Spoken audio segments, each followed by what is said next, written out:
le premier point, c'est l'évolution de la carte des formations. Alors l'année dernière, je crois que j'avais eu le plaisir de vous annoncer l'ouverture d'une section européenne italien. Oui. Donc elle a démarré cette année avec une petite dizaine d'élèves.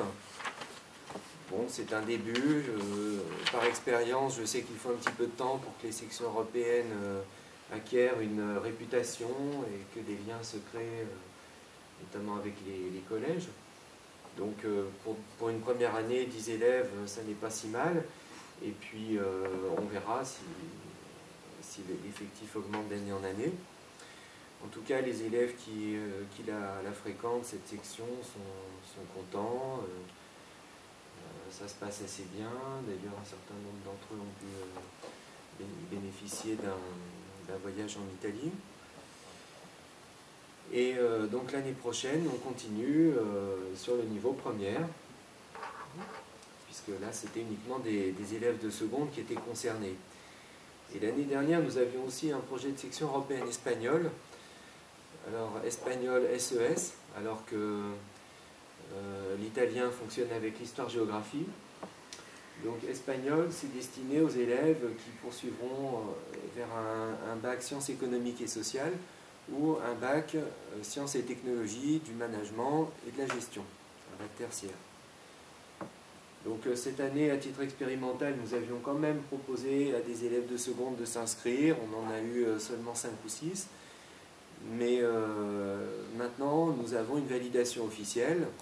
Donc cette section européenne va pouvoir ouvrir réglementairement, être proposée à tous les élèves des collèges du secteur.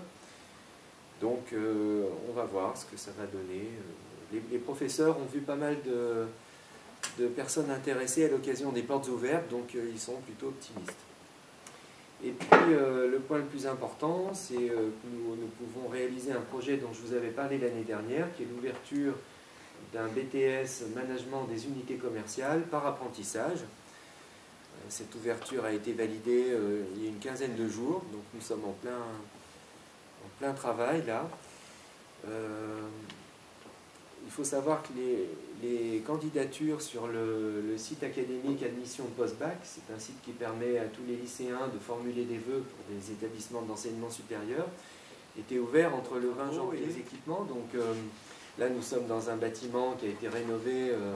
Alors, je n'ai pas en tête la date de rénovation de ce bâtiment d'internat, mais ça n'est pas très vieux, ça date de 5 ou 6 ans, non? Ça a été fait en plusieurs fois. Moi, j'ai connu la phase des façades et l'intérieur, c'est plus récent. Il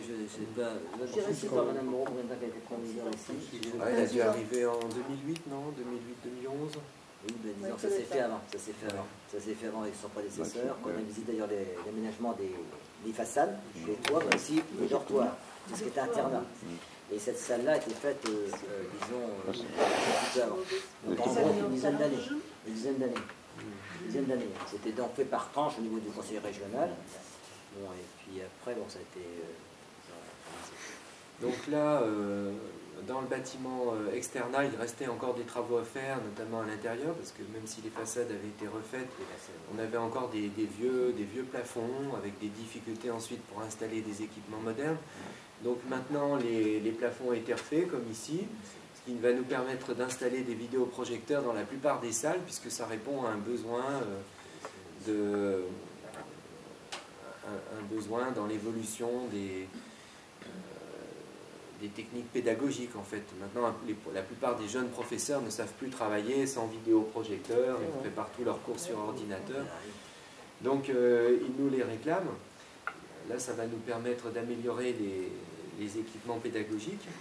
Et puis, on en a profité pour faire quelques petits travaux de peinture. Donc, les bureaux ont été rénovés, la salle des professeurs, la vie scolaire ont été repeints également. Et bon, ça donne un petit coup de rafraîchissement qui est apprécié. Sinon, nous avons prévu, vous le verrez la prochaine fois que vous viendrez, une rénovation du chemin d'accès principal à l'établissement. Vous savez que les élèves entrent par le chemin qui est juste en face de la radio Bac FM. Et c'est un endroit qui est mal drainé, avec pas mal de problèmes de flaques d'eau importantes dès qu'il y a un peu de pluie. Donc nous avons prévu de faire drainer ce chemin, puis d'installer un revêtement moderne et écologique. Ce sont des petites alvéoles qui permettront de maintenir des graviers qui seront assez compacts.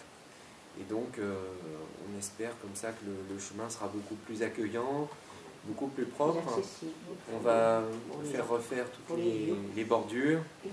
Donc je pense que ça aura aussi un impact sur l'image de l'établissement, parce que voilà, ça ne faisait pas très propre. Et puis ça s'inscrit dans notre projet de lycée éco-responsable avec une